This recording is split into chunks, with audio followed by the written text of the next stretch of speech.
अस्सलामु अलैकुम वरहमतुल्लाहि वबरकातुहु। अल्लाहुम्मा सल्लि अला मुहम्मदिन व अला आलि मुहम्मदिन कमा सल्लैता अला इब्राहीम व अला आलि इब्राहीम इन्नका हमीदुम मजीद। अल्लाहुम्मा बारिक अला मुहम्मदिन व अला आलि मुहम्मदिन कमा बारकता अला इब्राहीम व अला आलि इब्राहीम इन्नका हमीदुम मजीद। सामीन व नाज़रीन, आज एक नई वीडियो जो कि बहुत ही फ़ायदा मंद है लेकर हाजिर हुई हूँ। सूरतुल फातिहा का अमल कि जिसको करके आप गैब से रकम हासिल कर सकते हो। इस दस्ते गैब में ज़रूरी चीज़ें ये हैं कि आप नमाज की पाबंदी करें, वक्त का तयन करके रोज़ाना जितना पढ़ें बावज़ू होकर पढ़ें, खुशबू लगाएं, पाक साफ़ कपड़े हों। कपड़े अगर सफ़ेद हों तो ज़्यादा फ़ायदा है। अमल आपने तवज्जो के साथ पढ़ना है। पाक साफ़ और खुशबूदार होना बहुत ही ज़रूरी है। वक्त का तयन करना भी ज़रूरी है। जगह और वक्त का एक होना भी ज़रूरी है। और बदबूदार चीज़ें अमल के दौरान नहीं खानी, हराम चीज़ें नहीं खानी। ज़बान के गुनाहों से परहेज़ करना है। फ़र्ज़ नमाज़ों को वक्त पर अदा करना है। मर्द हज़रात जमात के साथ नमाज़ पढ़ने की कोशिश करें। ये अमल जितना आसान है उतना ही पाबंद रहना इसमें बहुत ज़रूरी है। और छोटी सी गलती से ही आपकी मेहनत ज़ाया हो जाएगी और आपको कामयाबी नहीं मिलेगी। इसलिए पूरी तवज्जो के साथ अच्छी तरह ये अमल करना है तो इंशाअल्लाह ताला ज़रूर कामयाबी मिलेगी। लोग बड़े बड़े अमल करते हैं लेकिन उनको कामयाबी नहीं मिलती, और वही अमल बहुत सारे लोग अच्छी तरह पाबंदी से अल्लाह पर यकीन और तवज्जो के साथ करते हैं तो ये इसी अमल से लोगों को कामयाबी मिल जाती है। फ़र्क अमल में नहीं करने वालों में होता है।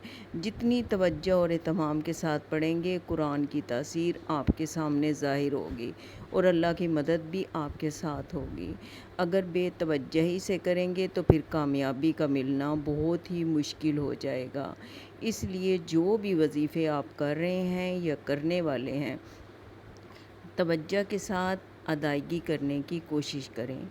और जो भी इबादत अरबी कलमात की होती है इसको अच्छी तरह याद करना भी ज़रूरी होता है। इस सूरत फातिहा के अमल में फ़जर की नमाज जमात से पढ़ना बहुत ज़रूरी है। औरतें घर में अदा करें और मर्द हज़रात जो हैं वो फ़जर की नमाज जमात के साथ लाज़मी अदा करें। बाकी नमाज़ों में ज़्यादा अहमियत फ़जर की है क्योंकि ये अमल करना ही फ़जर में है। फ़जर की नमाज से पहले ये अमल करना है। अज़ान के फ़ौरन बाद आप सुन्नत पढ़ लें, फिर सूरत फातिहा 100 बार पढ़ें। यानी कि अज़ान जैसे ही हो जाए फ़ौरन बाद आपने फ़जर की 2 सुन्नतें पढ़ लेनी है और 2 सुन्नतों के बाद सूरत फातिहा 100 बार पढ़नी है। और इस अरसे में कोई भी जमात आपने तर्क नहीं करनी, नमाज कायम रखनी है और हर किस्म के गुनाह से परहेज़ करना है। दरमियान में किसी से बात नहीं करनी। इंशाअल्लाह 40 रोज़ के बाद रोज़ाना ख़र्च की रकम गैब से मिलना शुरू हो जाएगी। 40 दिन के बाद सूरत फातिहा वक्त पर 40 मरतबा पढ़नी है और हर दफ़ा बिस्मिल्लाह भी साथ पढ़नी है। वक्त का भी तयन करना है तो दुरूद पाक पढ़ लें अगर और अभी वक्त रहता है। औरतें अगर पढ़ेंगी तो जब नमाज ना पढ़नी हो तो दोबारा शुरू करके तब पढ़नी है। इससे दस्ते गैब भी मिलेगा और सूरत फातिहा के बड़े बड़े फ़वाइद भी मिलेंगे। ये बहुत बड़ा अमल है। इस अमल में आप जो भी दुआ करेंगे कबूल होगी। ये बहुत ही अच्छा अमल है।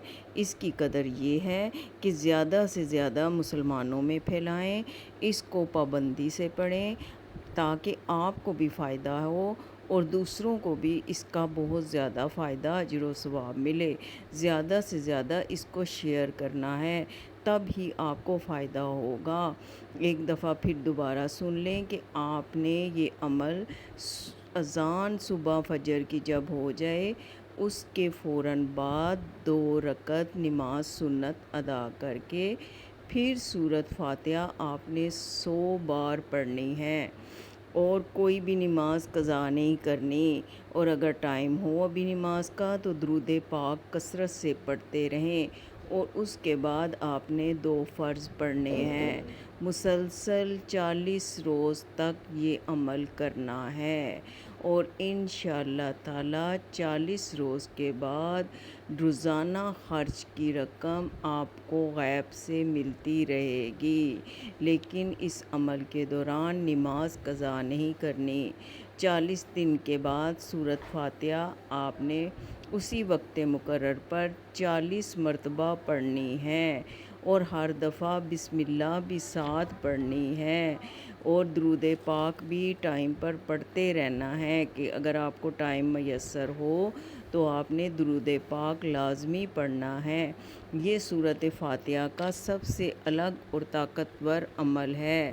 جتنی توجہ اور اہتمام کے ساتھ پڑھیں گے، قرآن کی تاثیر آپ کے سامنے ظاہر ہونا شروع ہو جائے گی، اللہ کی مدد آپ کے ساتھ ہوگی۔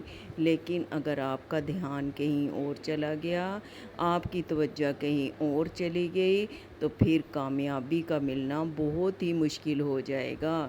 اس لیے جو بھی وظیفے آپ کرتے ہیں یا کرنے والے ہیں یا کر رہے ہیں، وہ مکمل توجہ کے ساتھ اس کی ادائیگی کرنے کی کوشش کریں۔ ویڈیو کو لائک، شیئر، سبسکرائب کریں۔ السلام علیکم ورحمۃ اللہ وبرکاتہ۔